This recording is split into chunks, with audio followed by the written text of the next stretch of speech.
Alors, la première, c'est évidemment l'apparition des 3 anges à Abraham, qui a été immortalisée ensuite par Andrei Roublev à travers cette icône qu'on nomme la Trinité. Elle est devenue, dans l'iconographie chrétienne, la Trinité chrétienne, mais dans l'Ancien Testament, dans la Genèse, en Genèse 18, ça n'est pas la Trinité chrétienne. Et le texte dit ceci: Yahvé lui apparut à Abraham, donc, Yahvé lui apparut au chêne de Mambré, tandis qu'il était assis à l'entrée de la tente au plus chaud du jour. Ayant levé les yeux, voilà qu'il vit 3 hommes qui se tenaient debout près de lui. Dès qu'il les vit, il courut de l'entrée de la tente à leur rencontre et se prosterna à terre. Là aussi, bel exemple d'accueil, c'est ce qu'on appelle depuis l'hospitalité d'Abraham. Il dit: Mon Seigneur, je t'en prie, si j'ai trouvé grâce à tes yeux, veuille ne pas passer près de ton serviteur sans t'arrêter. Qu'on apporte un peu d'eau, vous vous laverez les pieds et vous vous étendrez sous l'arbre. Que j'aille chercher un morceau de pain et vous vous réconforterez le cœur avant d'aller plus loin. C'est bien pour cela que vous êtes passés près de votre serviteur. Ils répondirent: Fais comme tu as dit.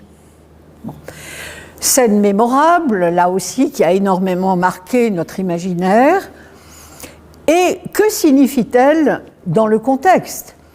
Eh bien, ces 3 anges sont les messagers de Yahvé, mais ils ne sont pas Yahvé lui-même, ce sont ses envoyés. Et quand le texte dit « Yahvé lui apparut au chêne de Mambré », c'est à travers ces 3 messagers, ça n'est pas lui. Mais ce qu'ils annoncent surtout, c'est la future maternité de Sarah. Donc ce sont les messagers de la bonne nouvelle, selon laquelle Abraham et Sarah, qui ont atteint un âge plus que canonique, vont être parents. Et à partir de là, évidemment, c'est toute l'histoire des Hébreux qui va prendre forme. Donc on peut dire que l'apparition est intimement associée à une transformation profonde, non seulement du peuple des Hébreux, mais d'Abraham lui-même et de sa descendance, et ce qui signifie que la stérilité va devenir fertilité dans des conditions que la raison ne reconnaît pas, et que la fidélité d'Abraham va être récompensée.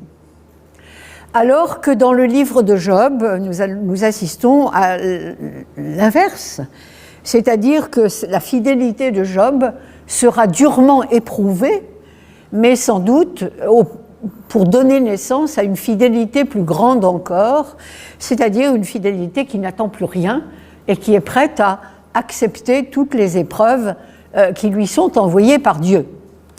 Donc, il y a bien transformation, la vision est bien transformatrice et elle l'est sur un double plan qui concerne, comme très souvent d'ailleurs les visions dans l'Ancien Testament, qui concerne aussi bien le sort du personnage qui est en jeu que le peuple hébreu dans son entier.